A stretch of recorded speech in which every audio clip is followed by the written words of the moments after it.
You all know them, but let me reintroduce my brothers. Trill AC and Trip Fontaine. Appreciate the intro, baby. I like that. Man. That's fly. Feel like somebody important in here. Because you are.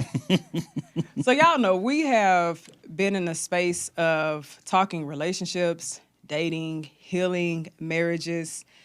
And there are some conversations that we have heard online that we really have not been able to dive into. And I think this is a time for us to be able to do so.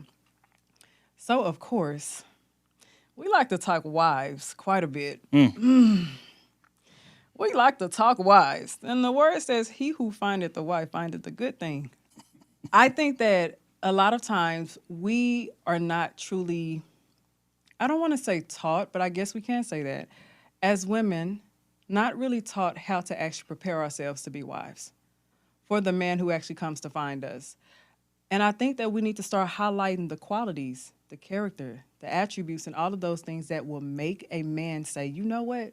She's a wife. She's my wife. So, AC, I'm going to start off with you. Uh-oh. Start off with rocking you. early. What are the qualities and characteristics that stand out that will make you say, yeah? Man, I think first things first is selflessness for one. We in an era where we praising progression, career-wise, finances-wise, things of that nature. And I think with that, it kind of, speaking to the women part of it, I think it kind of makes them kind of wired like us to an extent. You know what I mean? In terms of the ambition and the passion and all of that. But the difference is that we got a lot more experience with it. So we able to kind of flip that switch when we walk in the house.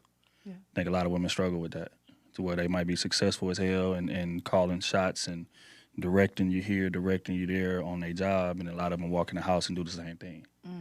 And then when a man doesn't want to necessarily deal with that, oh, he's too weak, or he's not, whatever, he's deficient in an area, when in reality it's just, no, you just hadn't learned how to flip that switch yet.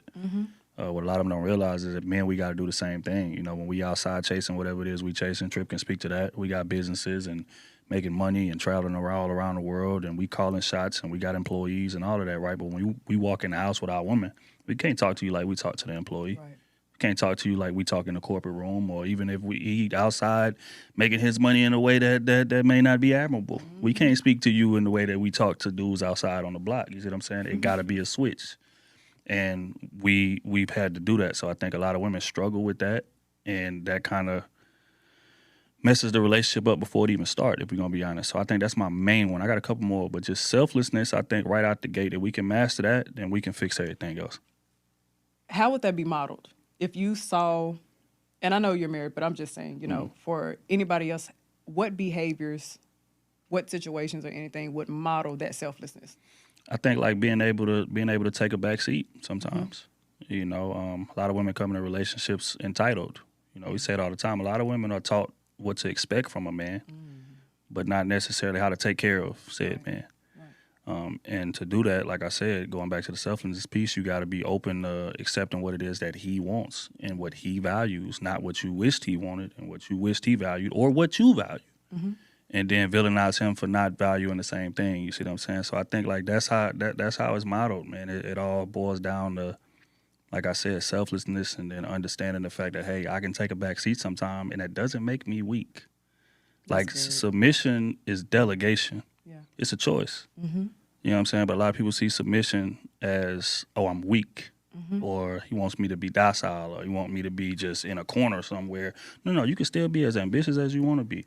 Right, but at the end of the day, and this is through my experience, most successful women that I've ran into, regardless of how much money they got or how many businesses they own, they still want to be able to come home and turn into that little girl every now and again, and look at their man and feel like, you know what, if I just say, you know what, I'm done for the day, he gonna be able to take care of everything. Or if I make that pouty face toward him, he gonna fix whatever the problem is. So I think you got to make way for that though. A lot of women struggle to make way for a man to do that. You got to make way for that.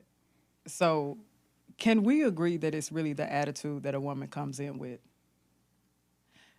Definitely.